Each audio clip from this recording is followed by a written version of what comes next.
All right, we're following Miss Janet into her work area here. Okay, this is the gas kiln, which we made in 1976, and we still use it about 3 times a year. Holy cow! How long are these things made to last? They can last. Something like this can last forever. Okay. But an electric kiln is one crisis after another. And why's that? Parts go bad. Oh, okay. This doesn't have anything to go bad. Basically, it's just bricks and 2 burners. Now, you could eventually... You have to replace the burners eventually. But I haven't replaced these in 20 years. Holy 30 cow. Years. But it has this on it so that what are they? The mud daubers don't go in there. Gotcha. Yeah, those can be a pain. So anyway, this gets... This is a very primitive design, but anyway, the shelves get put in here like those stacklings, and then we brick up the door with those bricks. All right. So Okay. when you put your product in there, when you put your pottery in there and turn it on, how long do you need to leave it in there? It's about 24 hours. Okay. And is there a cooling off period once yeah, a couple of days. Is that what it is? Okay. Yeah. And so anyway, for a long time, until 92, this is the only way we did any firing. Gotcha. And the reason I made it in 76 is because that's the way everybody was firing. It was cheap. The price of propane was regulated at 19 cents a gallon. Ooh, okay. And so it was much cheaper than firing electric. And then since then, they've improved the electrics a lot. Gotcha. So they're now much cheaper to fire. This is very expensive to fire now. Now let me ask you a question. And when you're talking about barbecue, for example, there's people that swear by, doing barbecue pork by using charcoal versus people that use propane. Is there anything like that when it comes into propane versus electric, or doesn't really matter? Propane, electric, and wood are all 3 different, and those are the three kinds of firing that people do. Okay. And the thing that's different about the gas is that you can regulate the burners so that you cut the oxygen off from the inside, and then it has to take the oxides out of the glazes, and it makes a different effect. I can show you. I can show you outside the different effects. We can take a look at that in a little bit, but let's... But anyway, you can't do any reducing in an electric kiln. It's always neutral. So when you say it's always neutral, you mean you can't really turn it off? Well, no, you can't suck things out of the glazes. Okay, I understand. Gotcha. the glaze is just what you put on. Okay, these are the tabletops that I told you I was going to make. So do you kind of like make pizza when it's a little bit slow around here? That's something that would be fun, isn't it? Well, you got this oven. I mean, come on. No, we're not. We're just kidding. Okay, so this is all ready to be glazed. Gotcha. And this is getting disc fired. Everything's fired once in this kiln. And then it's fired the second time in this one. And when I say the electrics are always a problem, this door came apart. Holy cow, this heavy thing? This heavy thing. Oh, and folks, this is heavy. I'll tell you why it won't open all the way. When we got the new door, they said, "Oh yeah, we can get you a new door." This shouldn't have happened, but it did. Anyway, each one of these is made individually. There's no pattern there. So it's custom made. And so it didn't fit quite. So the hinges didn't quite fit. And Mike had a hoist up there to hold it. It's 300 or 400 pounds. Ooh. They told us it was 600, but I don't think it's any 600. Well, I'm not sure how many pounds it is, but you can just feel that this is one heavy door, and I guess that's to keep the heat in without it coming out and just frying everything. This is a very efficient way. This is only about $20 to fire this, and it's a couple of $100 to fire the gas. Now the gas holds more. Right. But and what's the temperature inside getting on one of these? 2,300. 2,300. So that goes back to what you were telling us earlier about the pottery, is you can warm it up in your oven as long as you don't shock heat it. Good. Okay, so in here. I don't know. In here is where I do all the glazing. I check it out. I think Mike's hiding again. He's on the phone with someone. And this is where you do all the glazing? I do all the glazing. It's not always. See, this has been fired once, and then this is put on like this, but you can see it looks very different. Yes, when it's to me it looks a whole lot duller than what you have out in this finished product. What happens after this is it gets dipped in that vat of glaze. Oh, okay. Of Cornwall stone glaze. and then it gets fired. So when you first, this one right here is the first one you put to, what's the proper term? Bisque. Bisque, okay. And then once you get it done to this, that's when you start adding on the Right. glaze. Then we Okay. add on the glaze, and we dip it in here. That's clear glaze and that's blue, and I do all the glazing. Gotcha. And what's and the imagery that you draw on that? I guess this is all of the is it brushes or what kind of brushes is it? It's brushes, and they go bad very quickly. And why are they all in here? Everybody always asks me that. Okay, why are they always in there? One day this will be a good one. Tomorrow this might be the one. You know, Now, what's at the end of that? Is it's it like? Could I pick one of these up at Lowe's? oh yeah, at an art store you could pick Oh, one in of the these art up. store, all right. Yeah. But You can tell I know nothing about this, and that's why I'm asking all these silly well, questions. no, I don't think you're asking Watch this, silly watch this. questions. Now this is going to be green. Okay. That's pretty obvious that that's going to be green. Now in here, you see that brush? Yes. That's not going to make a little tree, is it? I need a smaller brush like this. All right. So do you use primarily earth tones, or do you ever go crazy and do something like red? No, I'll tell you why. Tell me why. I use only pure oxides. I don't use any modern stains. Oh, okay. A lot of potters use stains. The other thing is stains can't be fired as high as this is. Most stains can only be fired to a few hundred degrees. Okay. So going back to again what you told us earlier, if you get one of your items, it's something that the oven can handle well, and you're using materials that will handle those high heats well. Well, not only handle the high heats, but that they're safe products. Okay. They've been around for thousands of years. I mean, this is iron. This is, what is this? Copper.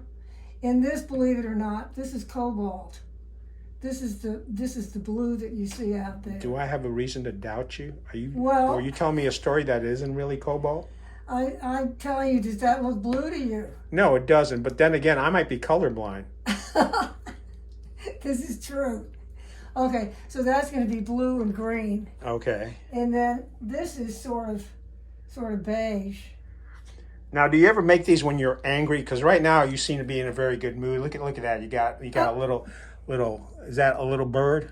Yes, that's a little bird. Or maybe that was a mistake. Or maybe that was. No, that's a bird. That's a bird. Okay. And this is the edge. This is one of the harder things to do to get right.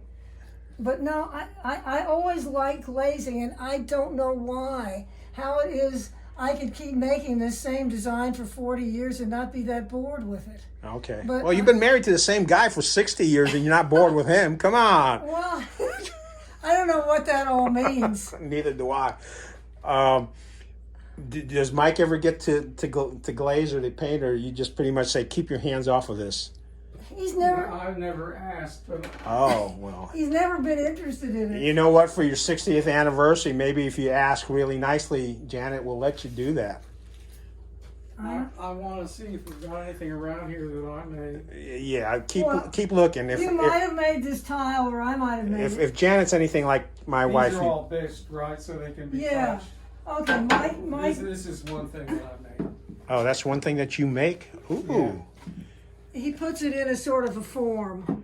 I got you. And why is there a T.W. Boone written in there, or Bone? Is that somebody you've already? Oh, twilight bare trees. Oh, That's twilight what I want bare to make tree. this Okay. into. Okay. So when you come in here and do your work, do you just have an inspirational day, or is it kind of like, hey, I need to get this done, or? Well, it's based on what I have in the store Okay. or what I have for orders.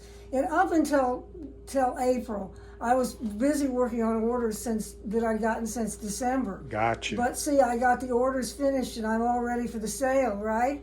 I mean, I'm pretty organized like that. So, okay, the orders are all done. It's time for the sale, and then we don't have the sale, right? Right. So you've got all this equipment So- now, folks. Wednesday from 3 to 6, Sunday from 3 to 6. Don't come on Saturday like I did, because I'm just not good with dates. Now, when you think about this, so she can make pottery until she has no space to put it. Right. But then when she can't make any more pottery, then she doesn't need any more clay, so the clay supplier and all the other suppliers don't have her business. So you can Yes. see how there's a domino effect on. Well, yeah, I would have been ordering more clay and supplies by now if it hadn't been for the COVID. But you know, everything is just more or less halted in the craft world, and some of the big crafts fairs are not able to Right. be happening this year because the people don't have the money for their entry fees. The entry fees for these big fairs are several $100s, and so they depended on making that this spring. Gotcha. So folks, you need to come to Janet Resnik's pottery store. It's not a gallery, and you need to buy some stuff so we can continue the cycle of life here. We're in the Lion King situation. She needs to make money so she can be in a. Hey, I got a question. Wasn't there an article about you in the New York Times? oh God, I wish. There wasn't? No. Oh, okay. Well, must have been some other Janet then. I thought there was one, but I'll have to Google it. Anything else that we need to say before we wrap up here today?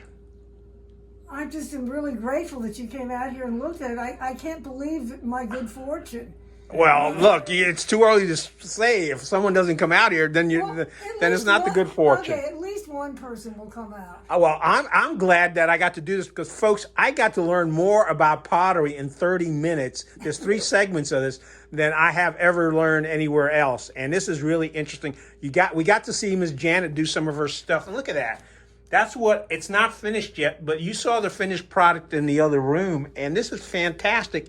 And like we said earlier, this is uniquely Chatham. If you buy a piece from Miss Janet, you're not going to get an exact, even the stuff you make, each piece is unique from every other Each piece. is unique, yes. It's your own plate, and there's not another one like it in the world.